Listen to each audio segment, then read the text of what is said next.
My daughter hasn't taken off her coat in 3 months. I now know the horrifying reason why. I was dumbfounded the first time I saw my daughter wearing that big, ugly black coat.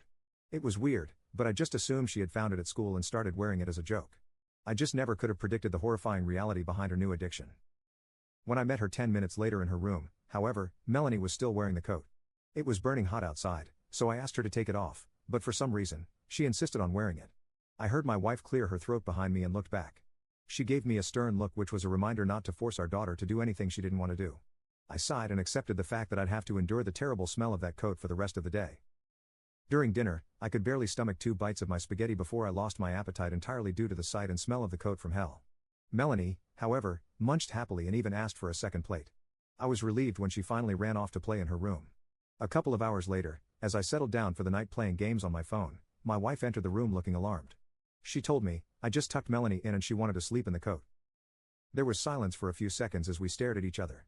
She wanted to sleep in the coat, I responded. My wife said, forget about it.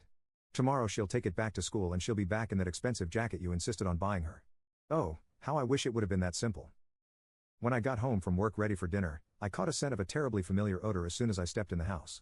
Undoing my tie as I stepped into the dining room, I could see my wife sitting with her hands clasped under her chin, obviously livid but trying to hide it, and sitting in the godforsaken coat looking as though she was the happiest kid in the world. Was Melanie going to town on a cheeseburger?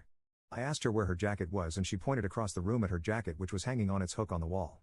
Perplexed, I looked at Judith, who had not taken a single bite of her burger or fries. I asked Melanie, so why did you decide to keep your classmate's coat? Did you find out who it belongs to? Melanie took a gulp of apple juice before turning to look at me. No one wanted it, Dad, so I'll just keep it. Great. Not a day passed that Melanie wasn't in that coat. During breakfast, playing outside, going to the store, going to school, playing with her toys, she was in it every waking moment. It wasn't long before we got a call from her teacher telling us how uncomfortable Melanie was making all of the other students. I told her that I was going to talk with her about it. I spoke with Judith and we came to a mutual agreement. Enough was enough. Melanie was going to have to take the damn thing off. When we approached her in her room, however, she acted like an animal backed into a corner. She got uncharacteristically loud and violent, throwing things across the room at us until we were forced to retreat.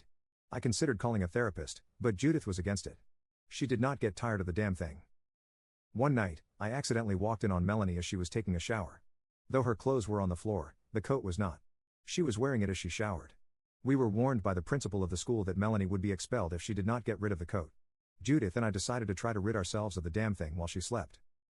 We waited until midnight before creeping into her room. The two of us tiptoed very slowly towards our daughter's bed, her back to us as she lay sleeping in the coat. If she woke during the removal, we were just going to have to wrestle with her until we got it off. Catching a glimpse of our reflections in the mirror across the room, however, made me stop dead in my tracks. Melanie was not asleep. I could see her reflection in the mirror, her eyes wide and bloodshot, watching us as we approached.